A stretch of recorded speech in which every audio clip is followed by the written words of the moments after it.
Gönlümün baharı gülü Muhammed.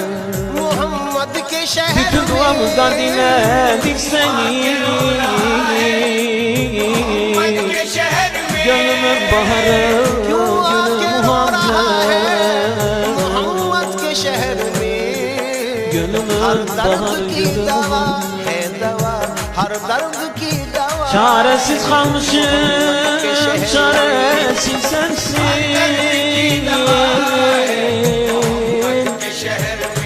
Yanık gönüllerin pınar sensin.